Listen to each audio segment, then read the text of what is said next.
Sometimes the most broken souls recognize each other across species. Sometimes healing comes not from conquering, but from understanding. In 1887, Colorado Territory, a wild beast called Ghostfang terrorized the mountains near Dead Horse Pass. Half dog, half wolf, it had defeated every man who tried to tame it. Ranchers feared it. Trappers cursed it. Those brave enough to face it came back bloodied or didn't come back at all. For 3 years, no rope could hold it, and no cage could contain it. The creature roamed free, leaving destruction in its wake. Everyone said it was impossible to tame. But when the beast began stalking closer to town, broken mountain man Ezra Cade stepped forward. While others saw a monster, Ezra saw something different in those yellow eyes, the same pain that stared back at him every morning in the mirror. Could a man who'd lost everything reach the heart of something everyone else had given up on? Before we jump back in, tell us where you're tuning in from. And if this story touches you, make sure you're subscribed, because tomorrow I've saved something extra special for you. The morning mist clung to the pine trees like old memories, refusing to let go. Ezra Cade stood on the narrow porch of his log cabin, watching the sun struggle through the Colorado Territory's mountain peaks. At 53, his weathered hands wrapped around a tin cup of bitter coffee, he looked like a man carved from the same stone as the mountains themselves, hard, enduring, and worn smooth by years of solitude. His cabin sat perched on a rocky ledge 8 miles north of Pinewood, accessible only by a treacherous deer path that discouraged visitors, which suited Ezra just fine. The last thing he wanted was company. The cabin itself told the story of a man who'd stopped caring about comfort long ago. One room, a stone fireplace, a rough-hewn table, and a bed that creaked with every movement. No decorations, no photographs, nothing to remind him of what he'd lost, except for the small wooden horse. It sat on the windowsill, carved from pine with the careful attention of a father's hands. Tiny details marked every surface, the flowing mane, the proud arch of the neck, even miniature bridle straps etched with a pocket knife. The toy was no bigger than Ezra's palm, but it carried the weight of a world that no longer existed. He'd made it for his son, Thomas, during the winter of 1882. The boy had been 5 years old then, with sandy hair that caught sunlight like spun gold, and a laugh that could chase away the darkest storm clouds.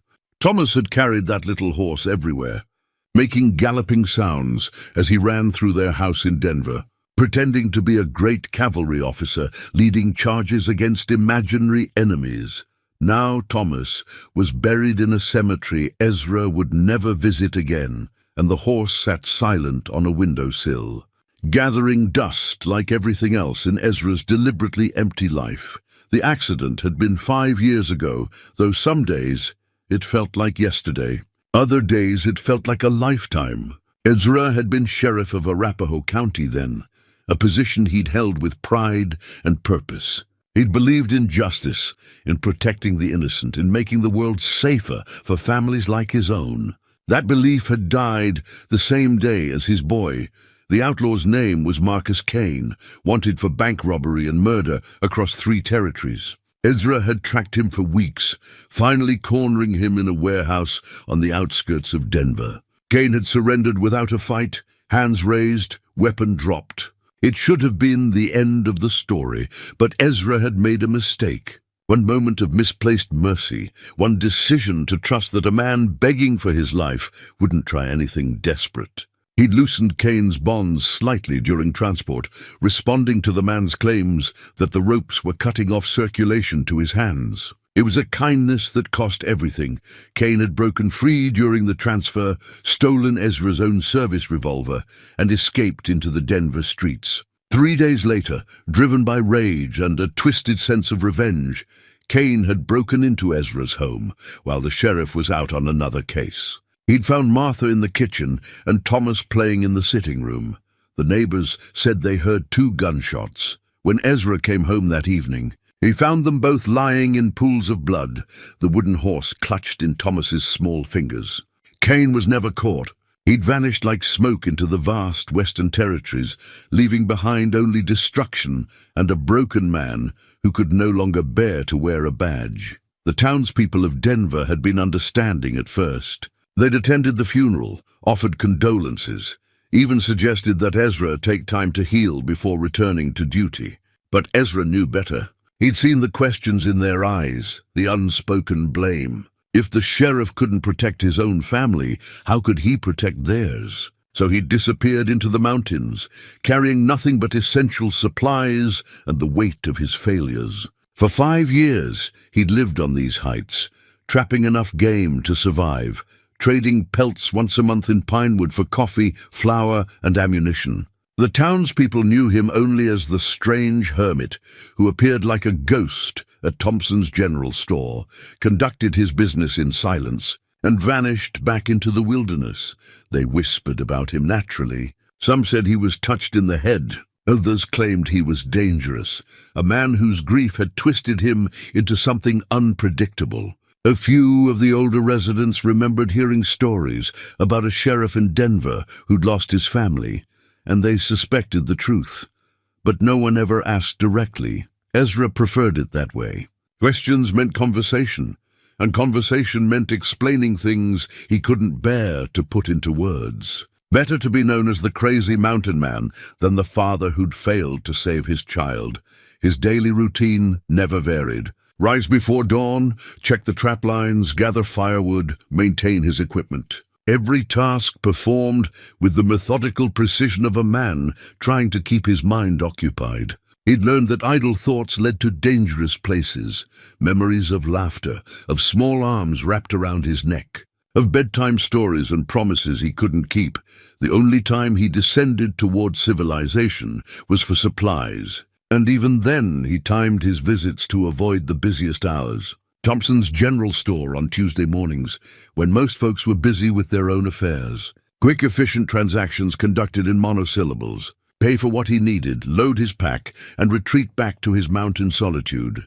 But lately, those trips had become increasingly tense. Pinewood was afraid. The town nestled in a valley between towering peaks, surrounded by dense forests that had always provided both beauty and isolation. Founded 15 years earlier by optimistic families seeking fresh starts, it had grown into a modest community of maybe 200 souls. They had a church, a school, Thompson's store, a small saloon, and the kind of quiet streets where children could play without worry. Until Ghostfang arrived. The name itself had taken on mythical proportions over the past 3 years. Some claimed the beast stood 4 feet at the shoulder, with jaws that could snap a man's leg like kindling. Others swore they'd seen yellow eyes glowing in the darkness, watching from the tree line with an intelligence that was almost human. What everyone agreed on was that the creature was unlike anything they'd encountered before. Larger than any dog, more cunning than any wolf, and possessed of a viciousness that seemed personal rather than instinctual. It had killed livestock, destroyed property, and injured several men who tried to hunt it down. Old Pete Morrison, the town's most experienced tracker, had organized 3 separate expeditions to find and kill the beast. Each time, they'd returned empty-handed, with tales of tracks that vanished on rocky ground and a quarry that seemed to anticipate their every move. The last expedition had ended with 2 men requiring stitches, and Pete himself declaring the animal smarter than most folks I know. The descriptions varied depending on who was telling the story, but certain details remained consistent. The size, enormous, somewhere between a large dog and a small bear. The coloring, dark gray with black markings that made it nearly invisible in shadows. The eyes, yellow as molten gold, filled with an intelligence that unsettled even hardened men. Most disturbing of all were the reports of its behavior. This wasn't a rabid animal acting on instinct. Ghostfang seemed to choose its targets deliberately, striking when least expected, and always managing to escape before help could arrive. It had developed a reputation for being untouchable, a phantom that haunted the mountain passes and left fear in its wake. During his supply runs, Ezra had overheard countless conversations about the beast. Men speaking in low voices about reinforcing chicken coops and keeping children closer to home. Women sharing worried glances when the topic arose. Even the town's minister had taken to including prayers for protection in his Sunday sermons. Ezra had listened to it all with the detached interest of someone observing a drama that didn't concern him. He lived far enough from town that Ghostfang's activities seemed like distant thunder, troubling to others, but not his problem. His own mountain was steep and rocky, offering little of interest to a predator that seemed to prefer easier targets in the valleys below. Besides, he had enough ghosts of his own to wrestle with. He didn't need to take on the town's monster as well. But as he stood on his porch this particular morning, something felt different. The forest was too quiet. Birds that usually filled the dawn air with chatter had fallen silent. Even the wind seemed muted, as if the mountains themselves were holding their breath.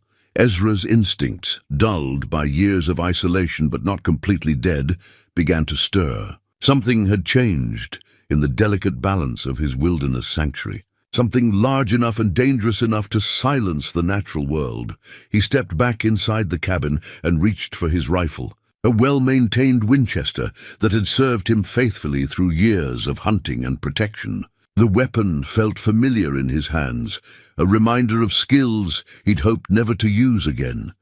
As he checked the ammunition and slung the rifle across his shoulder, his eyes fell once more on the wooden horse. For just a moment, he allowed himself to remember the sound of Thomas's voice, excited and breathless as he described the adventures his toy horse was having. Then he pushed the memory away, stepped out into the silent morning, and began walking down the mountain toward whatever was coming. The scream that shattered Tuesday morning's peace in Pinewood would echo in Ezra's memory for years to come. He was halfway down the mountain trail when it reached him, high, terrified, and unmistakably that of a child. The sound cut through the forest silence like a blade, followed immediately by shouting voices and the sharp crack of a rifle. Ezra broke into a run, his boots finding purchase on the rocky path with the sure-footedness of a man who'd spent 5 years navigating these slopes. The sounds were coming from the eastern edge of town, where the settlement met the tree line. As he crested the final ridge, he could see people running toward a small farmhouse, their movements frantic and purposeful. By the time he reached the scene, a crowd had gathered in the yard of the Henderson place. Women were ushering children away, while men stood in a tight circle, their faces grim. Dr. Patterson knelt beside something on the ground, his medical bag open, hands moving with practiced efficiency. "Sarah, honey, you're safe now?" he was saying in the gentle voice he used for frightened patients. "Just lie still while I look at these scratches." Ezra pushed through the crowd until he could see what had happened. Sarah Henderson, 8 years old with brown braids and enormous blue eyes, lay on a blanket someone had brought from the house. Her left arm was bandaged, and her dress, a cheerful blue calico with tiny white flowers, was torn in several places. The largest tear ran from her shoulder to her waist, the edges jagged and stained with blood. What happened here? Ezra's voice cut through the murmured conversations, and several heads turned toward him in surprise. Most of the townspeople recognized him by sight, but few had ever heard him speak. Tom Henderson, Sarah's father, looked up from where he knelt beside his daughter. His face was pale with shock and dark with fury. "That damn beast," he said, his voice shaking. "Ghostfang. It came right into our yard, bold as brass, while Sarah was feeding the chickens. I heard the commotion and came running," added Mrs. Henderson, tears streaming down her cheeks. "Found that monster standing over her, just staring.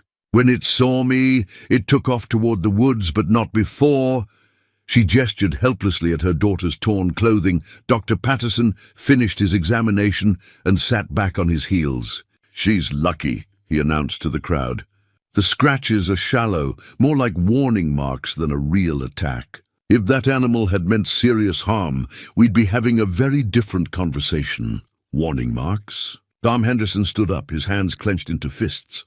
"You're saying it was playing with her?" "I'm saying it could have killed her easily and chose not to," the doctor replied calmly. "That doesn't make it less dangerous, but it might mean something." Ezra studied the torn fabric of Sarah's dress, noting how the tears followed clean lines rather than the random shredding that would come from a frenzied attack. The creature had been deliberate, controlled. That level of restraint suggested intelligence and perhaps something else. Where exactly did this happen? He asked. Tom pointed toward a small wooden coop 20 yards from the house. Right there by the chicken pen. Sarah goes out every morning to scatter feed. Never had trouble before, not even with foxes or coyotes. Ezra walked over to the area, ignoring the curious stares that followed him. The ground around the coop told a clear story to someone who knew how to read tracks. Massive paw prints in the soft earth, much larger than any domestic dog. The spacing between them indicated a creature moving at a walk, not running or stalking. It had approached openly, without attempting stealth. More interesting were the chicken tracks. The birds had scattered naturally, but not in the panic pattern he'd expect from a predator attack. They'd moved away but not fled entirely. Some had even returned to peck at scattered grain while the confrontation was happening. Has anyone seen hide or hair of this beast before today? Ezra called back to the crowd. Old Pete Morrison caught sight of it near Widow's Creek last month, someone answered. Said it was watching him from across the water, just standing there like it was studying him. My husband saw tracks by our well 2 weeks ago, added another woman. Fresh ones, like it had come right up to the house in the night. Ezra nodded, pieces of a puzzle beginning to form in his mind. This wasn't random predation. Ghostfang was scouting, learning, perhaps even testing boundaries. But for what purpose? We need to organize another hunting party, Tom Henderson declared, his voice carrying across the gathered crowd. This has gone on long enough. That thing nearly killed my daughter today. Nearly killed her. Dr. Patterson shook his head. Tom, I understand you're upset, but let's be accurate about what happened. Sarah has some scratches and a torn dress. She's frightened, but she's not seriously injured. This time, Tom shot back. What about next time? What if it decides to stop giving warnings? Murmurs of agreement rippled through the crowd. Ezra could see the fear in their faces transforming into something more dangerous, the kind of determination that led to hasty decisions and tragic mistakes. Hunting. Parties haven't worked before, he said quietly. But his words carried in the morning air. 3 expeditions, no results. What makes you think a 4th will be different? You got a better idea, Cade? The challenge came from Jake Murphy, the town's blacksmith, and a man not known for patience. Or are you just here to watch the show? Ezra met Murphy's hostile stare without flinching. I've been tracking animals in these mountains for 5 years. I might have a different approach.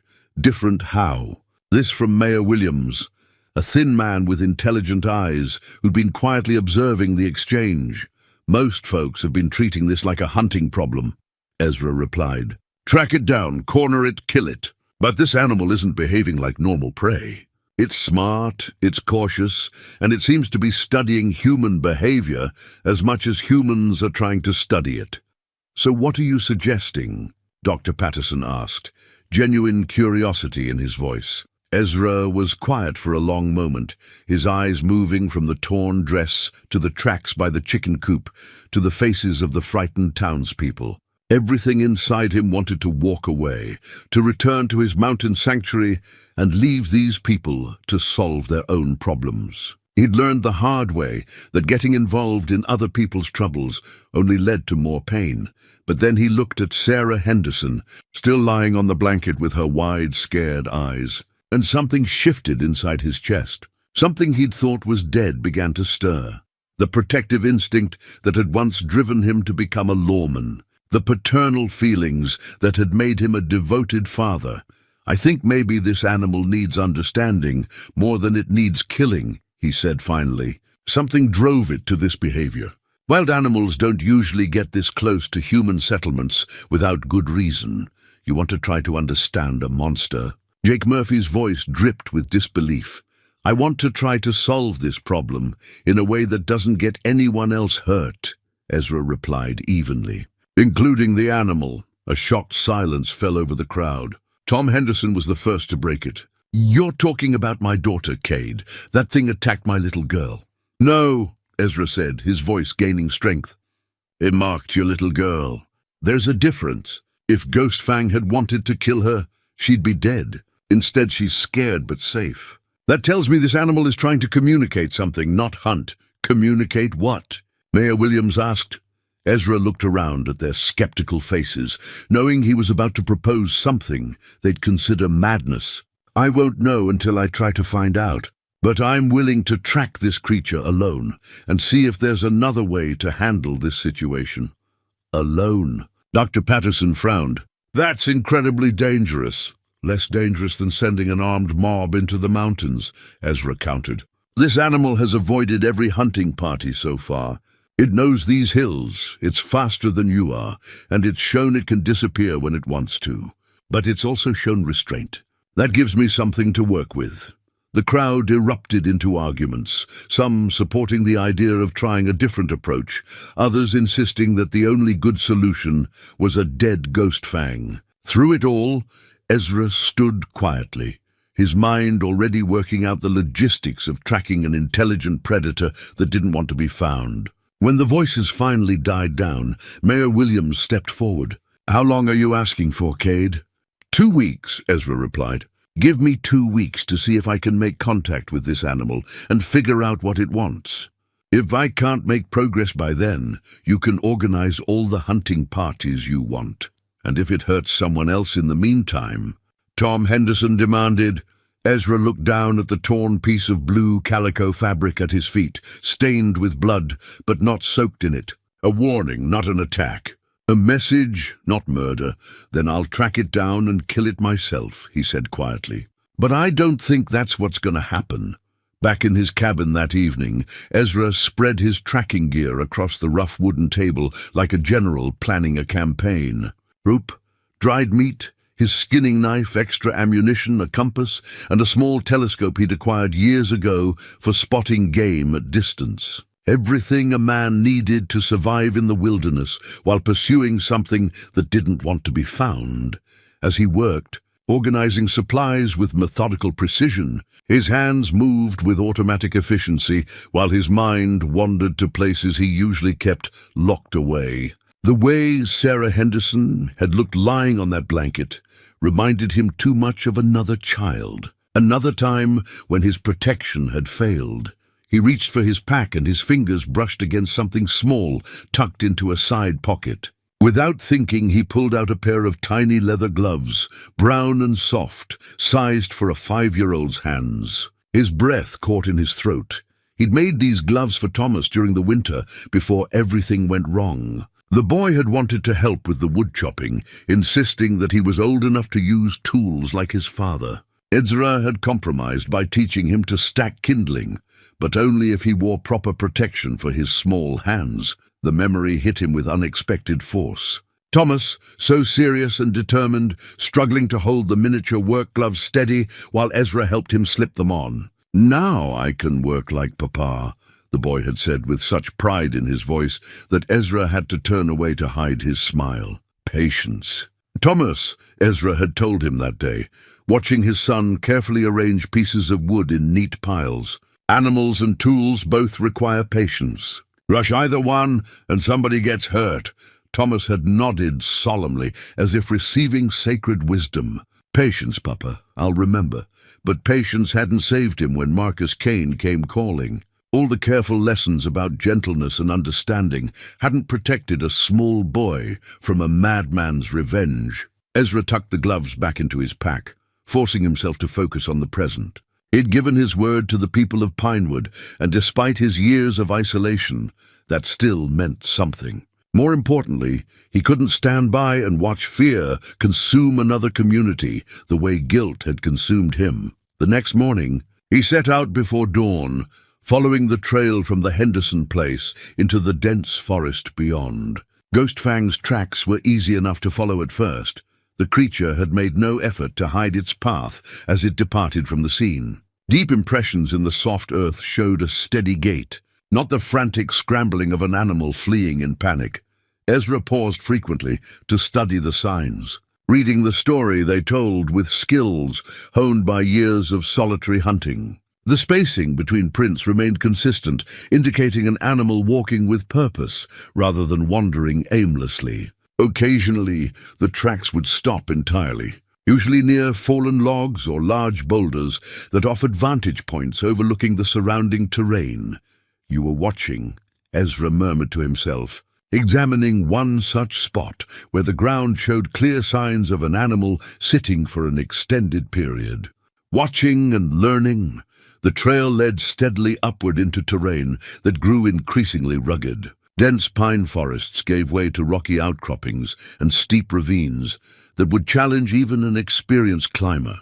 Yet Ghostfang had navigated the difficult ground with apparent ease, leaving only occasional paw prints where the creature had crossed patches of soft soil between the stones. By midday, Ezra had climbed high enough to look back down at Pinewood nestled in its valley far below.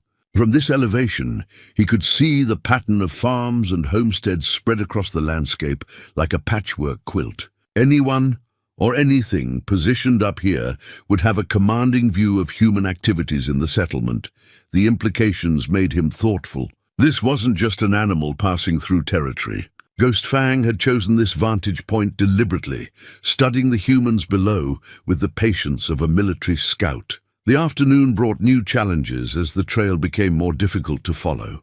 Ghostfang had begun moving across bare rock more frequently, leaving only occasional scratches and disturbed pebbles to mark its passage. Ezra found himself relying more on intuition than physical evidence, trying to think like his quarry. Where would an intelligent animal go to find shelter? Water, food? Most importantly, where would it go to feel safe? The questions reminded him of tracking human fugitives during his sheriff days, when understanding motivation mattered as much as following footprints. Criminals, like animals, followed patterns based on their needs and fears. The key was figuring out what those needs might be. As shadows began lengthening toward evening, Ezra discovered something that made him stop and stare. Nestled in a grove of ancient pines, protected by natural rock walls on three sides, was a small clearing that showed signs of regular use. Not just by Ghostfang, but by the creature's prey animals as well. Deer tracks crisscrossed the area, along with the smaller prints of rabbits and squirrels. Most telling of all were the remains of several meals scattered around what appeared to be a preferred resting spot. Bones picked clean, arranged in neat piles rather than scattered randomly. Hide strips hung from tree branches, apparently being cured for some purpose. This wasn't the lair of a mindless predator. This was evidence of an animal that planned ahead, that prepared for the future, that had established a territory and was actively managing it. Ezra settled behind a large boulder at the edge of the clearing, unwrapped some jerky from his pack and prepared to wait. If Ghostfang used this place regularly, patience might bring the encounter he was seeking. The irony wasn't lost on him. He was applying the same lesson he'd tried to teach Thomas all those years ago. As twilight deepened into full darkness, the forest around him came alive with night sounds. Owls called from distant trees, small creatures rustled through underbrush, and somewhere in the distance, a coyote pack began their evening song. Normal sounds of a healthy wilderness ecosystem. Then gradually, the sounds began to fade. Ezra felt the hair on the back of his neck rise as silence spread outward from somewhere deeper in the forest. Whatever was approaching commanded enough respect or fear to quiet every other living thing in the area. He eased his rifle into position, though he had no intention of using it unless absolutely necessary. The weapon was insurance, nothing more. If his theory was correct, violence would only confirm Ghostfang's apparent belief that humans were threats to be avoided or driven away. A branch snapped in the darkness beyond the clearing. Then another. Deliberate sounds spaced evenly, as if something large was walking without attempting stealth. Either Ghostfang was supremely confident in this territory, or the creature was announcing its presence intentionally. Ezra forced himself to remain motionless, breathing slowly and evenly. Every instinct screamed at him to turn and face the approaching sounds, but he understood that sudden movements could trigger a violent response. Instead, He waited with the patience his son had never had the chance to fully learn. The footsteps stopped at the edge of the clearing. In the moonlight filtering through the pine canopy, Ezra caught his first clear glimpse of the creature that had terrorized Pinewood for 3 years. Ghost Fang stood at the forest edge, motionless as carved stone, studying the human invader in its domain. The reality was both more and less than the legends had suggested. Ghost Fang was magnificent and terrible in equal measure, but not quite the monster of local legend. Standing 4 feet at the shoulder, the creature was indeed massive, with the powerful build of something bred for strength rather than speed. Its coat was darker than Ezra had expected, charcoal grey, shot through with black stripes that would make it nearly invisible in shadows. But it was the eyes that held his attention. Yellow as autumn leaves, they glowed with an intelligence that was unmistakably aware. This wasn't the blank stare of a wild predator evaluating prey. Ghost Fang was studying him with the focused attention of something trying to solve a puzzle. For several long minutes, neither man nor beast moved. The creature's head tilted slightly, and Ezra noticed something that made his heart clench with unexpected sympathy. Ghost Fang was limping, favoring its right front leg. Dark stains around the shoulder suggested an injury that had been festering for some time. Slowly, carefully, Ezra reached into his pack and pulled out a piece of dried venison. Not throwing it, not making sudden gestures, just holding it visible in his open palm. The creature's nostrils flared, catching the scent, but it made no move to approach. "Easy there," Ezra said softly, using the same tone he'd once used to calm nervous horses. "I'm not here to hurt you." The sound of his voice made Ghost Fang's ears prick forward. Another tilt of the head, this time accompanied by a soft whine that spoke of pain rather than aggression. The creature took a single step into the clearing, then stopped, muscles tensed for instant flight. Ezra set the meat on the ground between them and slowly backed away from it. "There you go. Take your time." But instead of approaching the food, Ghost Fang circled the entire clearing, staying near the tree line, studying Ezra from multiple angles. The limp became more pronounced as the creature moved, and Ezra could see that the injured leg was swollen and hot-looking even in the dim moonlight.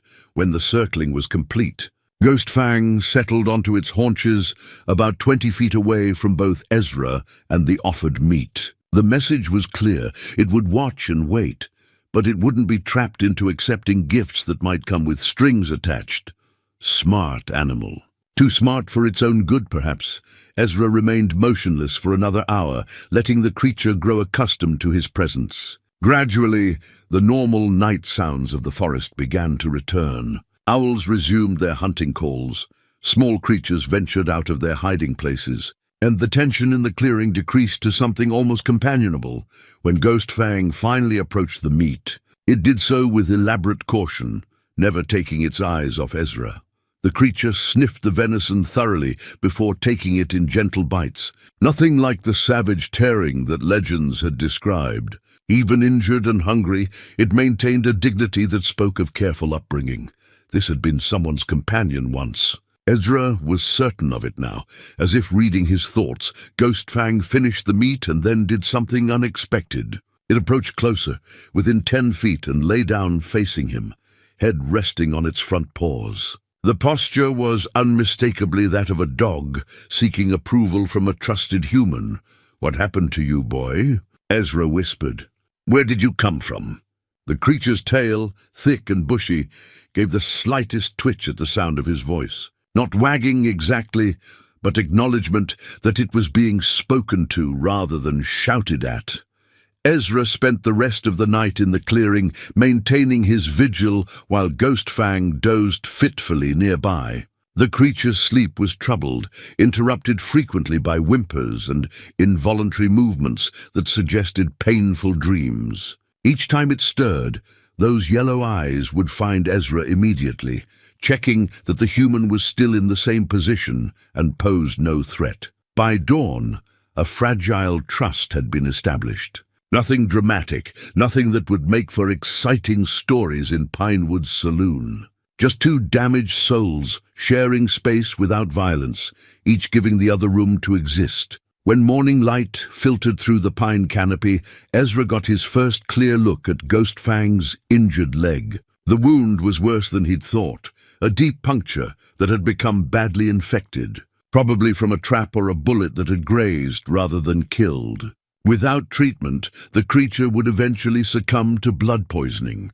More disturbing were the other scars he could now see covering the animal's body. Rope burns around the neck and legs, healing cuts that spoke of struggles with wire fencing. Most telling of all, a pattern of small circular scars along the ribs that could only have come from repeated application of something hot. Poker marks, perhaps, or the tip of a branding iron. Someone had tortured this animal, systematically, repeatedly. Ezra's hands clenched into fists as he recognized the signs of deliberate cruelty. He'd seen similar scars on horses that had been brutalized by men who took pleasure in causing pain. The miracle wasn't that Ghost Fang had turned aggressive, it was that the creature had retained any capacity for gentleness at all, as if sensing his change in mood. Ghost Fang raised its head and studied him with those remarkably expressive eyes. The creature seemed to recognize sympathy when it saw it, because for the first time since their encounter began, its tail moved in something that might generously be called a wag. "Someone hurt you bad, didn't they?" Ezra said softly. "Made you afraid of people. Made you think you had to fight to survive." The response was another soft whine, this one carrying a note of something that sounded almost like agreement. Ezra reached slowly into his pack again, this time pulling out his water flask and a clean cloth. "I can help with that leg if you'll let me. Won't be pleasant, but it'll keep you from dying of poison." Ghost Fang watched the preparations with intense interest, but no apparent fear. When Ezra began moving slowly toward the injured leg, the creature tensed but didn't retreat. It had decided, for reasons of its own, to trust this particular human. The cleaning process was difficult for both of them. The wound was deep and angry, requiring thorough irrigation to remove the infection. Ghost Fang bore the pain with stoic endurance, occasionally pressing its massive head against Ezra's shoulder when the discomfort became too much to bear, silently. "Easy, boy," Ezra murmured as he worked, using strips torn from his own shirt to create bandages. "I know it hurts. Sometimes healing hurts worse than the original injury." The words carried more weight than he'd intended. As he wrapped the creature's leg with careful precision, Ezra found himself thinking about his own wounds, the emotional damage that had never properly healed because he'd refused to let anyone help clean them out. When the bandaging was complete, Ghost Fang licked Ezra's hand with gentle gratitude. The gesture was so purely canine, so reminiscent of countless dogs he'd known throughout his life, that Ezra had to swallow hard against an unexpected surge of emotion. "There you go," he said, sitting back on his heels. "That should help, but you're going to need rest and regular care if you want it to heal properly." As if understanding the implications, Ghost Fang settled more comfortably in the clearing, making it clear that it had no intention of going anywhere. At least not yet. Ezra found himself with an unexpected patient and an even more unexpected sense of purpose. 3 days into his vigil with Ghost Fang, Ezra made a discovery that changed everything he thought he knew about the creature's story. While exploring the area around their shared camp, he found something glinting in the underbrush near a rocky outcropping, a piece of rusted metal that made his blood run cold. It was a dog collar, weathered by years of mountain weather, but still intact enough to read the faded brass nameplate, "Rex, property of the Morrison family, if found. Returned to Sweetwater Ranch." Ezra turned the collar over in his hands, noting the deep scratches in the leather where teeth had worried at it desperately. The buckle was bent and broken, suggesting it had been torn off rather than removed gently. Dark stains that might once have been blood marked the inner surface. Sweetwater Ranch. He knew that name from stories told in hushed voices around Pinewood's general store. A family had tried to establish a homestead in the high country about 4 years ago. A young couple named Morrison with their 2 children and a handful of livestock. They'd been ambitious, maybe too ambitious, choosing a remote location that promised good water and grazing, but offered little in the way of neighbors or protection. The story had ended in tragedy. A late spring blizzard had caught them unprepared, and by the time a search party reached their homestead, the family was dead and their livestock scattered to the winds. The official report blamed exposure and poor planning. But Ezra remembered talk of other things found at the scene, evidence of violence that suggested something more sinister than simple weather. "So that's who you used to be," Ezra murmured, looking back toward the clearing where Ghostfang was resting. "Rex Morrison, someone's beloved companion." The creature had lifted its head at the sound of its old name, ears pricked forward with unmistakable recognition. For a moment, something almost like hope flickered in those yellow eyes before being replaced by the careful wariness that had kept it alive for so long. Ezra pocketed the collar and returned to their camp, his mind working through the implications of this discovery. A family dog, traumatized by whatever had happened at Sweetwater Ranch, surviving alone in the wilderness for years. No wonder it had developed such a complicated relationship with humans, caught between instinctive loyalty and learned fear. "Hey there, Rex," he said softly, settling back into his usual spot across the clearing. The name felt right on his tongue, more honest than the fearsome legend of Ghostfang. The creature's response was immediate and heartbreaking. Its tail began to wag. Not the tentative movement Ezra had seen before, but genuine canine joy at hearing its true name spoken with kindness. Rex whined softly and took several steps toward him before stopping, still fighting the conditioning that warned against trusting humans too completely. Over the following days, Ezra worked patiently to build on this breakthrough. He established routines that Rex could predict and find comfort in.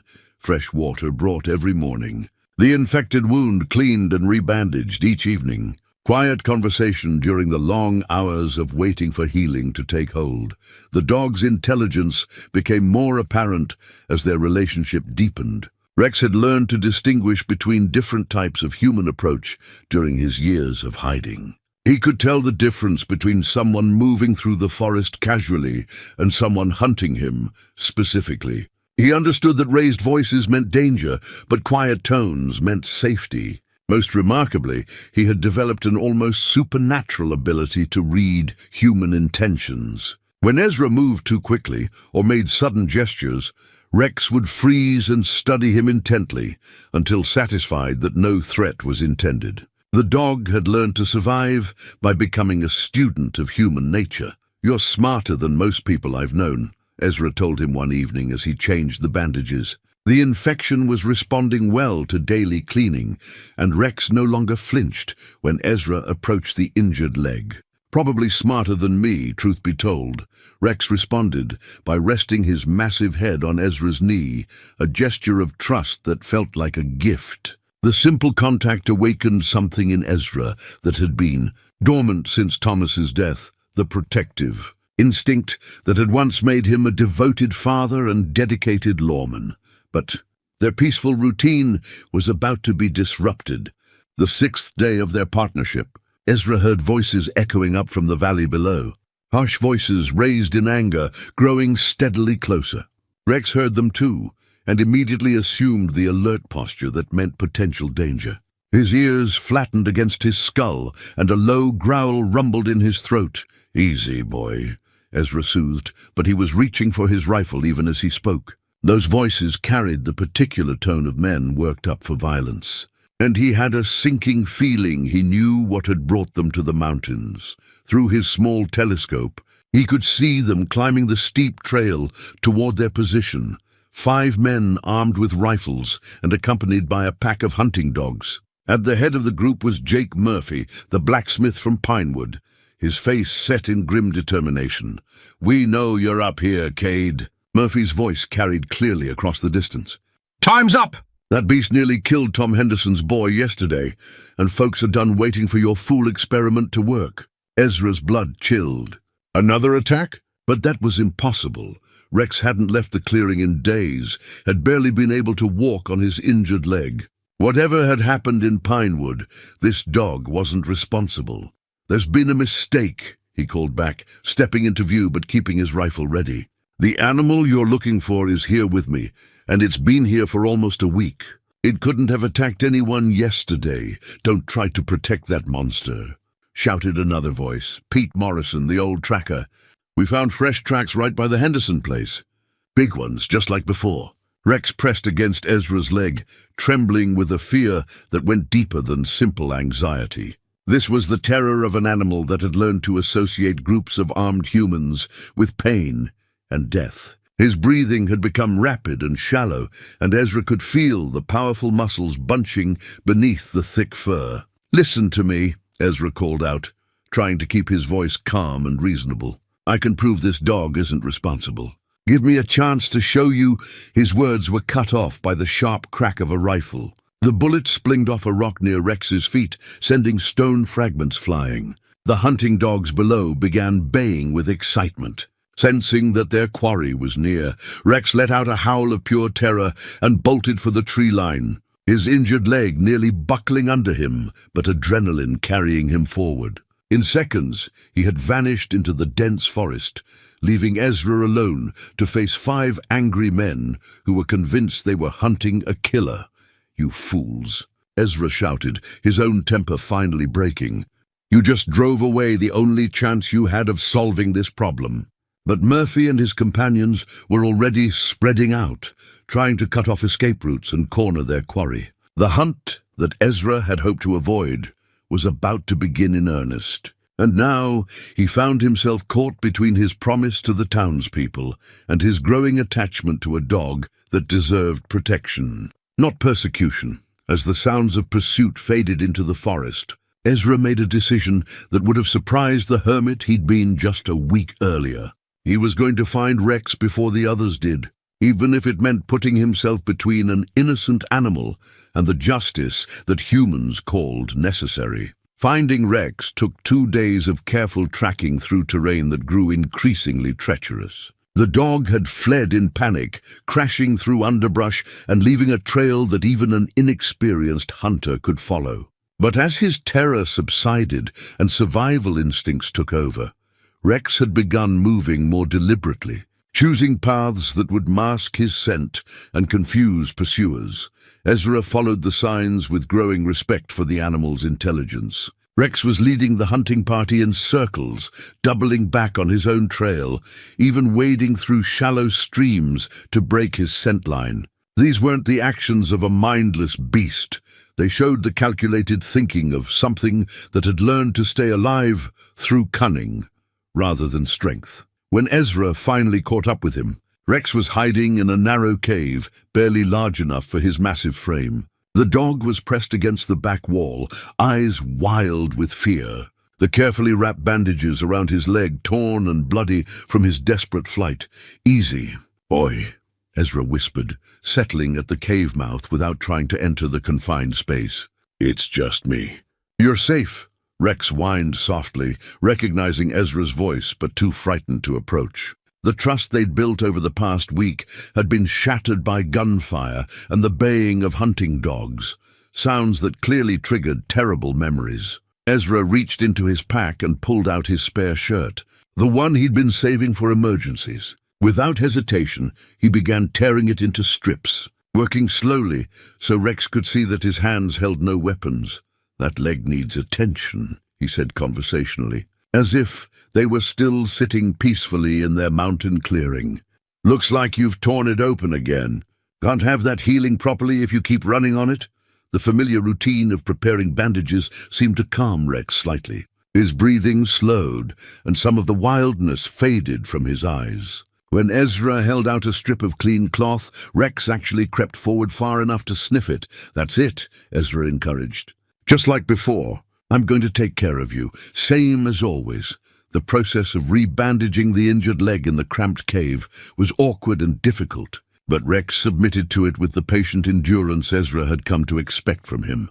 As he worked, Ezra found himself talking, partly to keep the dog calm, but mostly because the words seemed to need saying. "I know what it's like," he said softly, cleaning the reopened wound with water from his flask. "Being afraid of people who should have protected you. Having something terrible happen that changes how you see the world. Rex's ears pricked forward at the change in Ezra's tone. Something in the man's voice spoke of shared experience, of pain that ran deeper than physical injury. I had a boy once, Ezra continued. His hands working steadily while his heart opened wounds he'd kept carefully sealed. About the age you probably were when you belonged to the Morrisons. Sweet kid, brave as anything, loved animals more than most people. The words came easier now, as if Rex's quiet presence had given him permission to remember without drowning in guilt. His name was Thomas. Tommy. He had this way of talking to hurt animals, real gentle-like, same way I'm talking to you now. Made me proud to watch him, the way he'd take care of things that needed helping. Rex had gone completely still, as if sensing the importance of what was being shared. His yellow eyes never left Ezra's face, and something in their depths suggested understanding that went beyond simple animal instinct. I failed him, Ezra whispered, the confession torn from somewhere deep inside. Let a bad man get close to our family because I thought I was smart enough to handle any situation. Thought my badge and my experience were enough to keep the people I loved safe. The fresh bandage was in place now, but Ezra's hands remained gentle on Rex's injured leg, the contact somehow necessary for both of them. When it was over, when I found them, his voice broke and he had to stop for a moment to gather himself.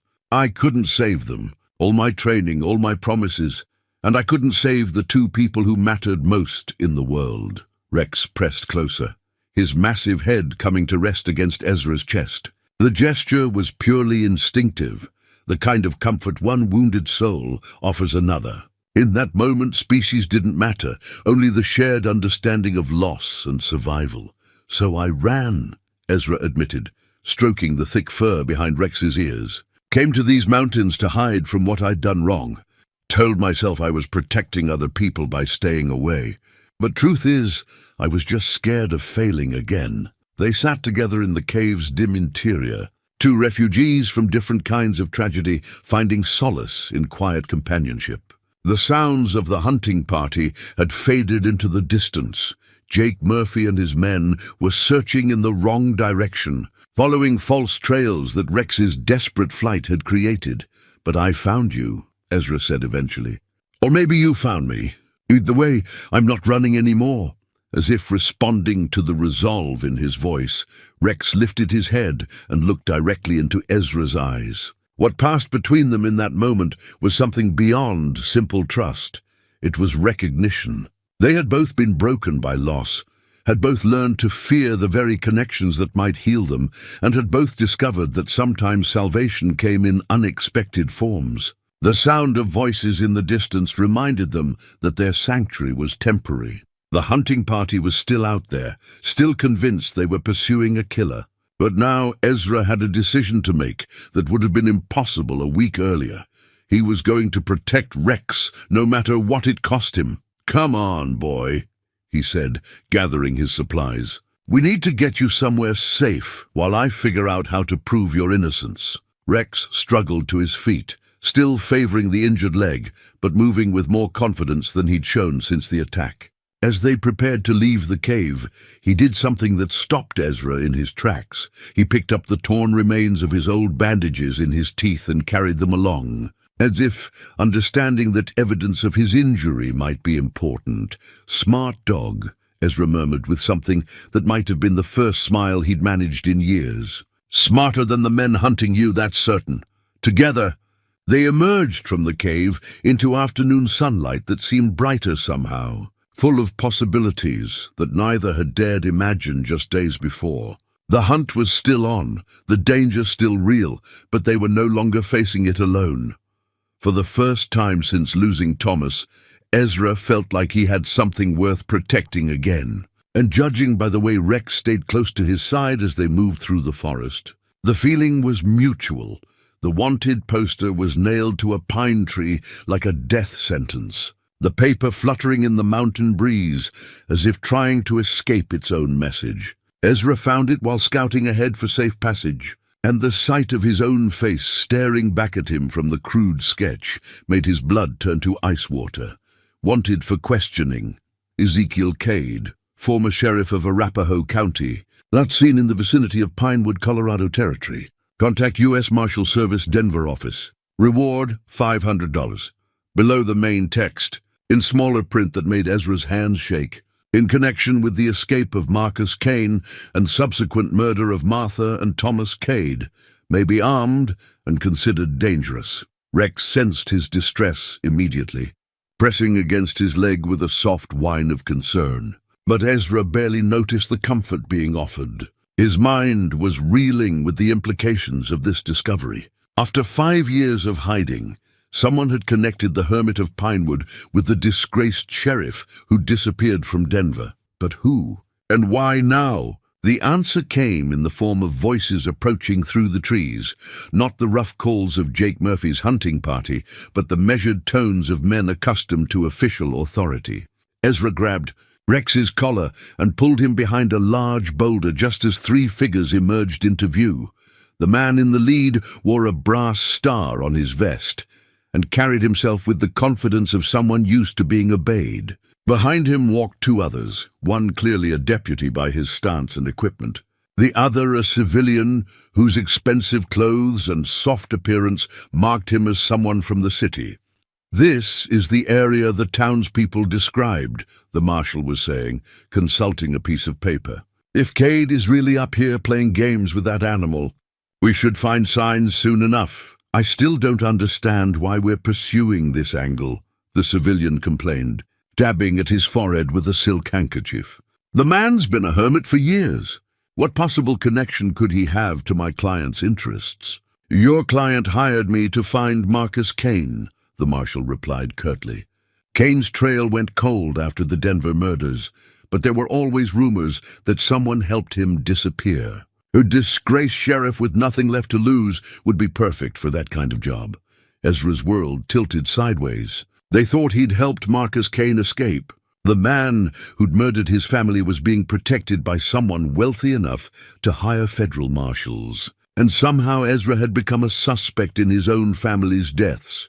"The timeline fits," the deputy was saying, apparently warming to the theory. "Cade disappears right after Kane breaks out of custody. Could be they planned the whole thing together. Fake Kane's death, make it look like Cade was another victim. Split the proceeds from whatever jobs Kane's been pulling these past 5 years.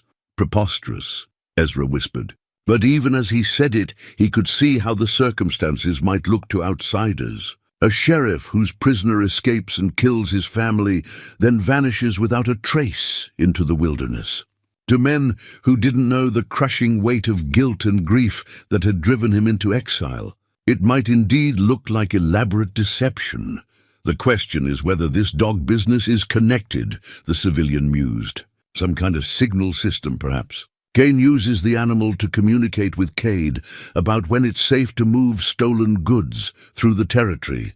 Rex trembled against Ezra's side, picking up on the tension radiating from his human companion. The dog's instincts were screaming that these men represented danger, but he stayed perfectly still, trusting Ezra to decide when action was necessary. "We'll know soon enough," the marshal said grimly. "If Cade really is up here, he can't hide forever. These mountains don't offer that many places to disappear completely, and if he resists questioning—" the deputy asked. The marshal's hand rested casually on his sidearm. "Then we'll assume guilt and act accordingly." They moved past Ezra's hiding place, following a trail that would lead them away from his current position, but inevitably back toward any area where Rex might take shelter. As their voices faded, Ezra slumped against the boulder, overwhelmed by the magnitude of what he'd just learned. Marcus Kane was alive. Not only alive, but apparently active enough to require the services of expensive lawyers and federal marshals. The man who'd destroyed Ezra's life had been free all these years, probably laughing at the sheriff, whose mercy had made it all possible. More crushing still was the realization that his self-imposed exile had accomplished nothing. He'd thought his disappearance would spare other families the risk of his failures, but instead it had made him look guilty of crimes that sickened him to contemplate. His grief had been twisted into evidence of collaboration with the very monster he'd sworn to bring to justice. Rex nudged his hand gently, sensing the depth of his despair. The dog's touch brought Ezra back to the present, reminding him that whatever else might be true, he now had responsibilities that went beyond his own guilt and regret. "We're in trouble, a boy," he said softly, scratching behind Rex's ears while his mind worked through their limited options. "Bad trouble. Those men think I'm a criminal, and they won't be interested in hearing explanations." The irony was almost too bitter to bear. After years of avoiding human contact to protect innocent people from his supposed curse of failure, he was now suspected of being in league with the man whose escape had started it all. Every choice he'd made in the name of protecting others had been turned against him. But as he looked into Rex's trusting yellow eyes, Ezra felt something he hadn't experienced in 5 long years. A sense of purpose that had nothing to do with his own guilt or redemption. This dog had already suffered enough at human hands. Whatever happened to Ezra himself, he wouldn't let Rex become another victim of circumstances beyond his control. "Listen to me," he said, his voice gaining strength as his resolve hardened. "Those men are going to keep hunting us both now. They think you're part of some criminal scheme, and they think I'm the mastermind behind it all. That means we can't trust anyone else to help us." Rex's tail gave the slightest wag, as if he understood and accepted the terms of their partnership. Man and dog against a world that had already hurt them both too much. "But I'm not giving up," Ezra continued, surprised by the conviction in his own voice. "Not on you, not on clearing both our names. If Kane's really alive, if he's been active all these years, then there might be evidence that proves what really happened. Evidence that shows you're just an innocent animal and I'm just a broken-down ex-sheriff who never betrayed anyone except maybe himself." The sound of voices in the distance reminded them that their pursuers were still close. But for the first time since losing Thomas, Ezra felt the stirring of something that might eventually become hope. He had a mission now, not just survival but justice. Not just for himself, but for the loyal companion who'd somehow found the courage to trust again, despite every reason not to. Standing up, Ezra folded the wanted poster and tucked it into his pack. Evidence of how far he'd fallen, but also a reminder of what he was fighting to reclaim. His good name, his peace of mind, and the chance to protect something innocent in a world that seemed determined to destroy anything decent it could find. "Come on, Rex," he said quietly. "Time to stop running and start fighting back." Rex rose beside him, still favoring the injured leg, but moving with new purpose. Whatever doubts the dog might have had about trusting humans had been settled by watching Ezra's reaction to their shared danger. If his human was willing to face overwhelming odds rather than abandon him, then Rex was prepared to do the same in return. Together, they disappeared into the forest. No longer refugees, but partners in a cause that neither could achieve alone. Behind them, the marshal and his men continued their search, unaware that their quarry had just transformed from frightened prey into something far more dangerous, someone with nothing left to lose and everything to fight for. The small wooden whistle felt impossibly light in Ezra's weathered hands, but the weight of memory it carried threatened to crush him. He'd carved it from a piece of mountain ash during Thomas's 4th winter, when his boy had developed a troublesome habit of wandering off during their evening walks around their Denver neighborhood. "One long whistle means come running," Ezra had explained, teaching his son to recognize the clear, piercing note. 2 short ones mean you're going the wrong direction. 3 quick ones mean stop where you are and wait for Papa. Thomas had been so proud of that whistle, treating it like a sacred communication device between father and son. He'd practiced the signals until he could identify each one from remarkable distances. And Ezra had never once blown a call that his boy didn't answer immediately. Now, sitting in a hidden cave 2 miles above Pinewood, with Rex pressed against his side, Ezra wondered if the whistle might serve a similar purpose with his new companion. The dog had shown remarkable intelligence and adaptability. Perhaps he could learn to respond to the same signals that had once guided a beloved child. "What do you think, boy?" he asked softly, holding the whistle where Rex could examine it. "Think you might like to learn some new tricks?" Rex sniffed the carved wood with interest, his tail giving the slightest wag. Something about the object seemed to intrigue him, maybe the familiar scent of Ezra's hands, or perhaps some deeper understanding that this small tool represented communication rather than threat. The past 3 days had been a careful dance of evasion and preparation. The marshal and his men had established a systematic search pattern, working their way through the mountains with the methodical precision of experienced manhunters. They'd found and destroyed Ezra's original camp, scattered the hunting party that had been pursuing Rex, and made it clear that they had no intention of leaving without their quarry, but they were tracking a ghost. Ezra had learned these mountains intimately during his 5 years of exile, and Rex knew every game trail and hidden shelter from his own years of survival. Together, they'd stayed one step ahead of their pursuers, while Ezra developed a plan that might clear both their names. The key was proving that someone else was responsible for the recent attacks near Pinewood. If Rex had been with Ezra during the incidents that had reignited the townspeople's fears, then another animal was doing the damage. And if another animal was involved, it meant someone was deliberately using the Ghostfang legend to cover their tracks. But proving innocence required evidence, and gathering evidence meant taking risks that could get them both killed. "All right," Ezra said, raising the whistle to his lips. "Let's see if you're as smart as I think you are." He blew one long, clear note, the same call that had once summoned Thomas home for supper. Rex's ears pricked forward immediately, and he tilted his head with obvious interest. When Ezra patted the ground beside him, the dog moved closer, studying his face for clues about what was expected. "Good," Ezra murmured, scratching behind Rex's ears. "That means come close. Let's try the next one."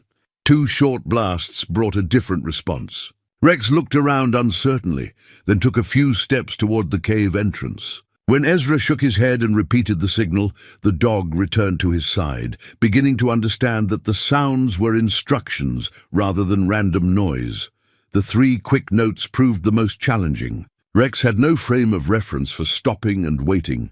His survival had depended on constant movement and vigilance. But after several repetitions, he began to grasp that the signal meant freezing in place until told to move again. "You're a natural," Ezra said with genuine admiration. "Smarter than most recruits I trained during my sheriff days." The whistle training continued through the afternoon, with Rex proving remarkably quick to learn and eager to please. By evening, he was responding to all 3 signals with confidence, treating the exercise as a game rather than work. His tail wagged with genuine enthusiasm each time he got a signal right, and he clearly enjoyed the praise and attention that came with success. But the real test would come when they moved into dangerous territory. As darkness settled over the mountains, Ezra began his final preparations for what might be their last night of freedom. His plan was simple in concept, but perilous in execution. Sneak back toward Pinewood under cover of darkness. Find evidence of the real creature causing the recent attacks, and somehow present that proof to authorities who were convinced he was a criminal. The risks were enormous.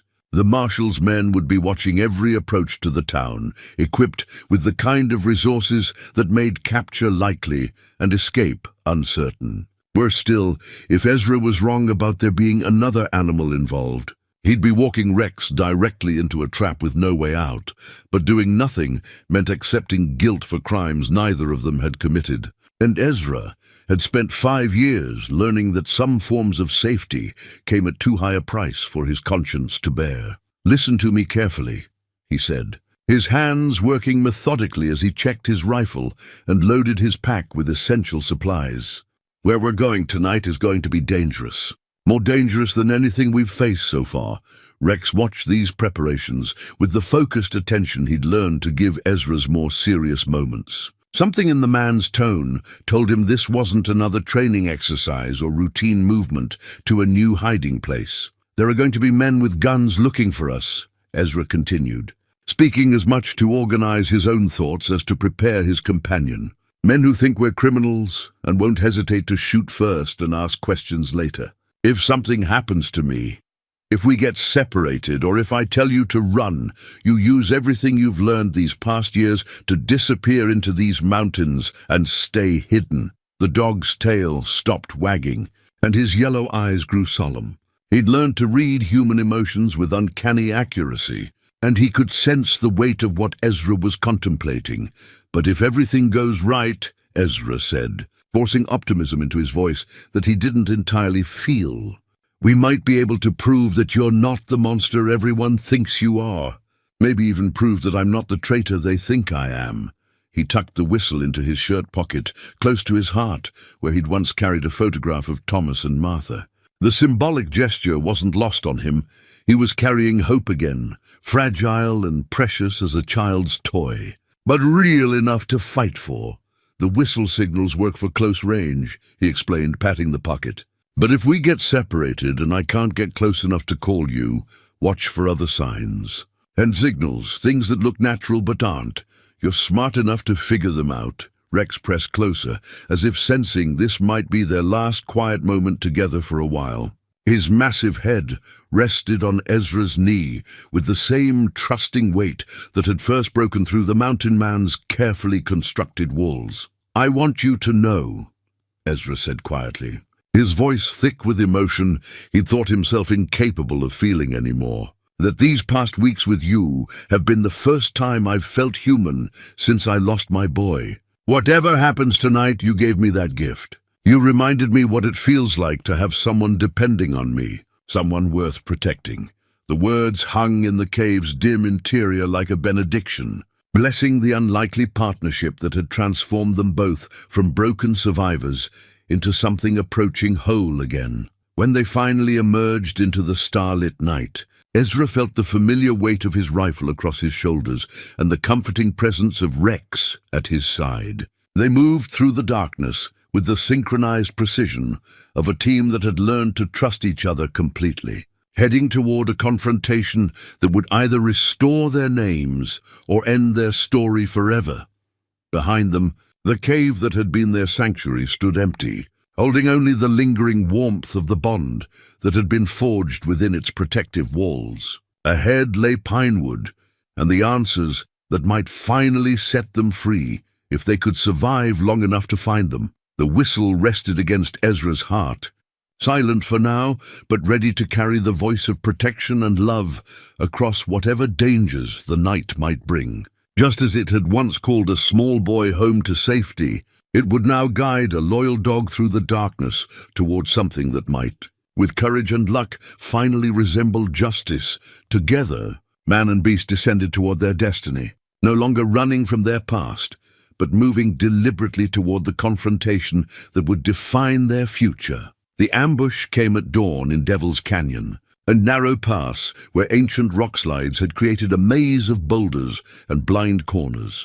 Ezra had chosen the route precisely because it offered multiple escape options, but he hadn't counted on his pursuers being smart enough to split their forces and seal both ends of the canyon simultaneously. The first shot cracked like thunder in the confined space, the bullet striking sparks off granite inches from Ezra's head. Rex immediately dropped into the defensive crouch that had kept him alive through years of persecution, his yellow eyes scanning for threats while his powerful muscles coiled for action. "Ezekiel Cade!" The marshal's voice echoed off the canyon walls, distorted but unmistakably authoritative. "You're surrounded! Drop your weapons and surrender yourself for questioning." Ezra's response was to work the lever of his Winchester, chambering around with the practiced motion of a man who'd once worn a badge and understood the language of violence. 5 years of self-imposed exile hadn't dulled his reflexes or his accuracy, skills that had made him one of Colorado Territory's most respected lawmen before his world collapsed. Questioning about what? He called back, using the echo effect to mask his exact position among the scattered boulders. "About crimes I didn't commit? About helping the man who murdered my family? Drop the weapon, Cade. We know about your arrangement with Marcus Kane. We know about the stolen goods you've been moving through these mountains. The accusation hit Ezra like a physical blow, but it also clarified something that had been nagging at him since finding the wanted poster. They weren't just hunting a suspected criminal. They believed he was an active participant in whatever Cain had been doing for the past 5 years, which meant Cain was definitely alive, definitely operating in the region, and probably responsible for far more than just the deaths in Denver. Another shot rang out, this one coming from a different angle. Ezra counted at least 3 distinct positions based on the muzzle flashes, the marshal and his deputy he'd seen before, plus reinforcements they must have called in from other jurisdictions. Professional manhunters with experience and equipment that made this fight anything but fair. Rex moved beside him with the fluid grace of a predator, understanding without words that they were under attack, and that flight rather than fight would be their best option. But as they prepared to retreat toward what Ezra hoped was still an open escape route, the dog suddenly froze, his ears pricked forward and a low growl rumbling deep in his chest. "What is it, boy?" Ezra whispered, following Rex's intense gaze toward a cluster of rocks about 50 yards up the canyon wall. The answer came in the form of movement, not the careful positioning of human hunters, but the flowing approach of something that belonged in these mountains. Something large and dark that moved with predatory purpose through terrain that should have been impossible to navigate. Another ghost fang, or rather the real one. The creature that emerged from concealment was everything the legends had claimed and more. Larger than Rex, with a coat so dark it seemed to absorb light, and eyes that glowed with a malevolent intelligence that made Ezra's blood run cold. This wasn't a traumatized family pet that had learned to survive in the wilderness. This was something that had chosen violence as a way of life. Jesus. One of the marshal's men breathed, his voice carrying clearly in the morning air. What the hell is that thing? The real Ghost Fang studied the scene below with obvious calculation, taking in the positions of all the humans before fixing its attention on Rex. What passed between the two animals in that moment was something primal and unmistakable, the recognition of territorial rivals who could not coexist peacefully. "Easy, Rex," Ezra murmured, but he could feel the tension building in his companion like a coiled spring. Every instinct the dog possessed was screaming that this other creature represented a threat that had to be confronted. The standoff might have continued indefinitely, but the marshal's deputy chose that moment to shift position for a better shot at Ezra. The movement caught the real Ghost Fang's attention, and its response was swift and terrible. The creature launched itself from its perch with no warning, covering the 50-yard distance in bounds that seemed to defy physics. Its target wasn't Ezra or Rex, but the nearest human, the deputy who'd been careless enough to expose himself in the open. The man's scream cut through the canyon like a blade, followed immediately by the sharp crack of breaking bone and the wet sounds of flesh being torn. The marshal's shouts for covering fire were answered by wild shots that ricocheted dangerously off stone walls, adding chaos to an already desperate situation. It was Rex who broke the paralysis that had gripped Ezra. The dog exploded from their hiding place with a roar that seemed to shake the canyon walls, launching himself at the creature that was savaging the deputy, not fleeing from violence as his traumatic past should have dictated, but charging toward it in defense of beings who had been hunting him just moments before. The collision between the two animals was like the meeting of opposing storms, full of fury and desperation and the kind of primal conflict that predated human civilization. As they rolled and snarled and fought among the scattered boulders, Ezra realized with crystal clarity that Rex was outmatched. The real Ghost Fang was larger, stronger, and driven by a killing rage that Rex's gentle nature couldn't match. His companion, his friend, was going to die unless Ezra acted immediately. For the first time in 5 years, Ezra Cade raised his rifle with the intention of killing another living creature, not for survival or justice, but for love. The shot that changed everything came from Ezra's Winchester, fired with the cold precision of a man who'd spent 20 years enforcing justice in violent country. The bullet took the real Ghostfang in the shoulder, spinning it away from Rex with a snarl of pain and fury that echoed off the canyon walls like the voice of hell itself. But instead of fleeing or falling, the wounded creature turned its attention to this new threat, fixing its burning yellow eyes on Ezra with the kind of focused hatred that spoke of intelligence and memory.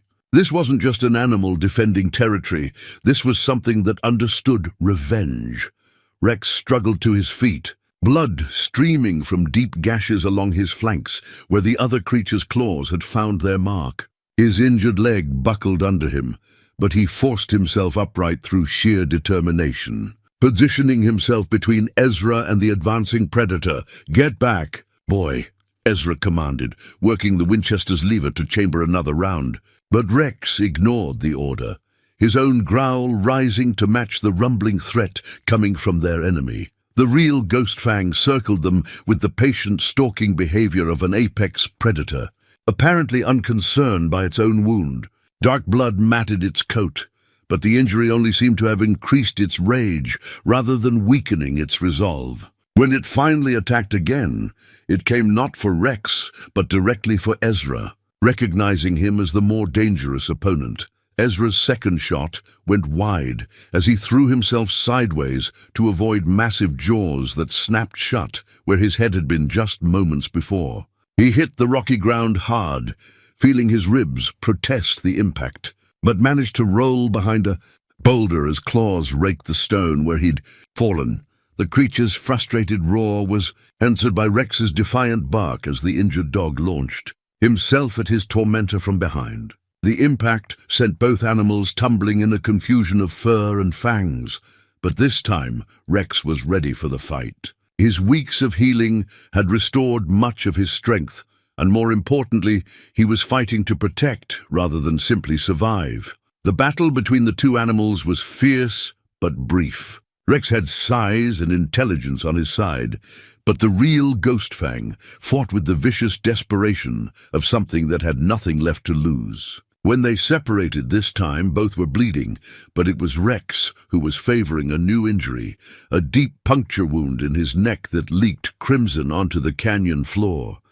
"Rex!" Ezra's cry of anguish carried more pain than any of his own physical injuries. The sight of his companion's blood triggered something primal in him, a protective fury that swept away 5 years of careful emotional numbness. He rose from behind his boulder like an avenging spirit, the Winchester steady in his hands despite the chaos around him. This time when he fired, the bullet found its target with devastating precision, taking the real Ghostfang center mass and dropping it to the stone with a wet thud that echoed through the canyon. The silence that followed was deafening. The marshal and his surviving men had gone quiet, apparently stunned by the violence they'd just witnessed. Rex stood swaying over his fallen enemy, his breath coming in harsh gasps while blood dripped steadily from his wounds. "Drop your weapon, Cade." The marshal's voice was hoarse but still carried authority. "It's over. Drop the rifle and step away from the animal."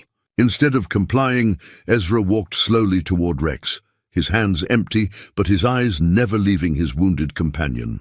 The dog's legs gave out just as he reached him, and Ezra caught the massive animal in his arms, feeling the warm wetness of blood soaking through his shirt. "Easy, boy," he whispered, his voice breaking. "I've got you. You're going to be all right." But even as he spoke the reassuring words, Ezra could see that Rex's injuries were serious. The neck wound was deep, and blood was pooling beneath them faster than should have been possible.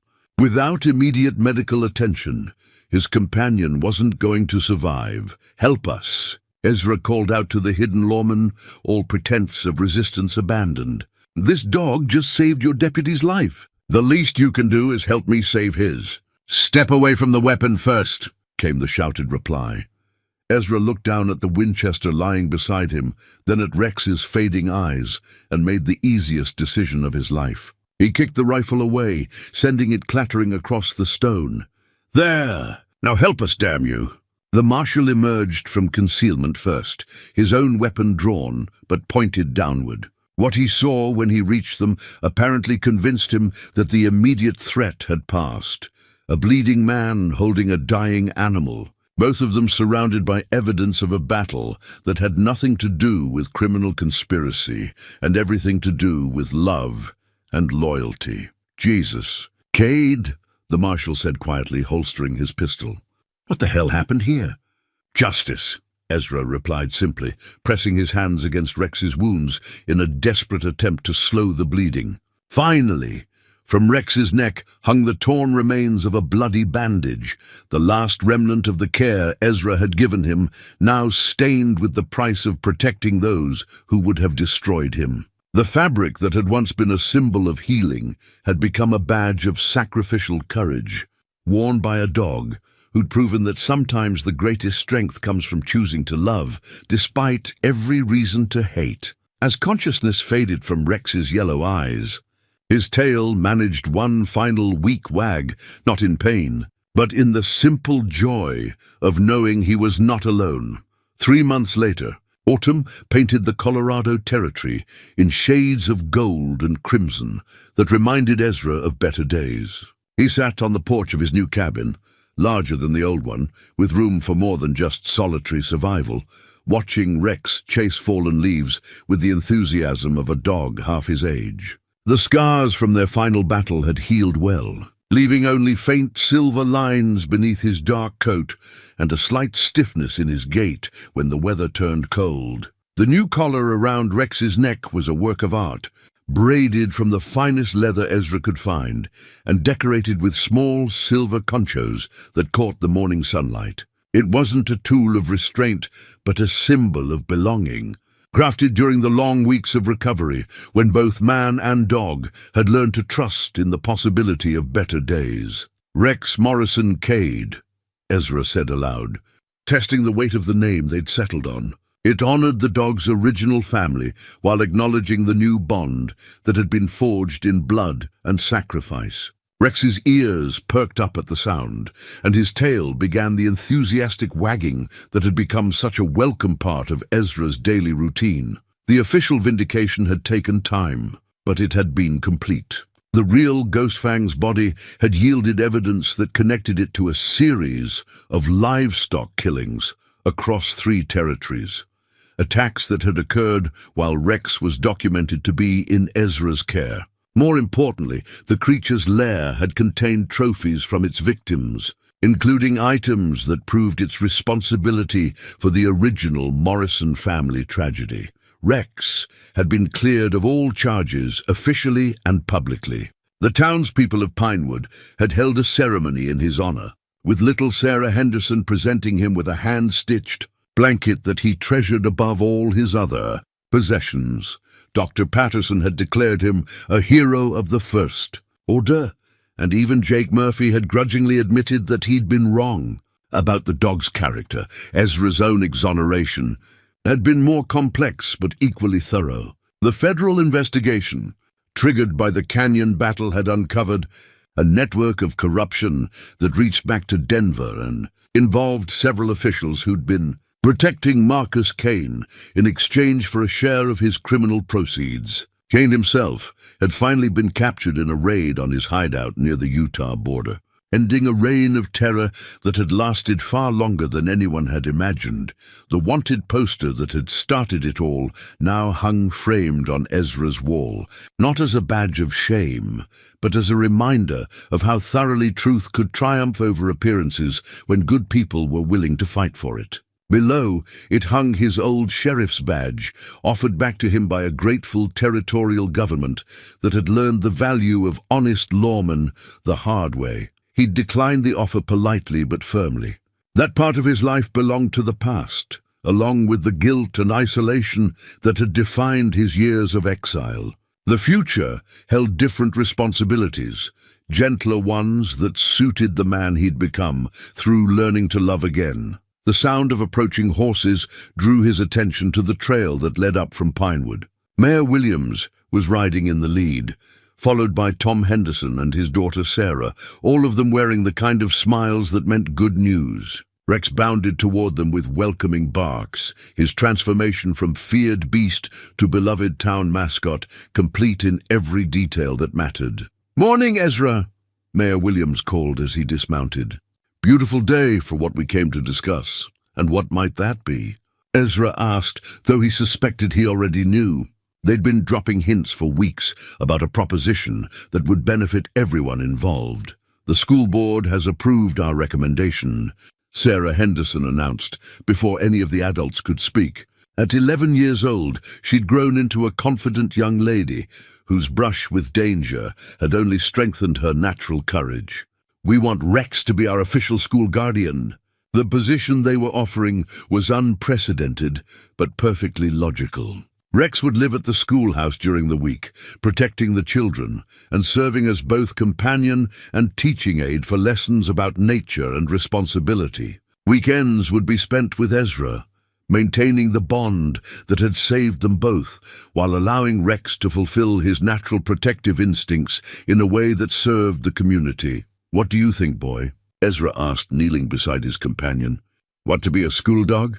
Rex's enthusiastic tail wagging suggested he understood the importance of the offer, even if the specific details were beyond his comprehension. What mattered was that the people who'd once feared him now trusted him with their most precious possessions, their children. "There's one condition," Ezra said, rising to shake hands with the delegation. "Anytime there's trouble, any hint of danger to those kids, you send for me immediately. We're a team now, Rex and I. What threatens one of us concerns both." The agreement was sealed with handshakes and promises, but more importantly, with the understanding that some bonds transcend species and circumstance. As the visitors prepared to leave, Sarah Henderson approached Rex with the careful respect she'd learned to show all animals. "Large and small. Thank you," she whispered into his ear, her small arms wrapped around his massive neck. "For being brave when we needed you to be."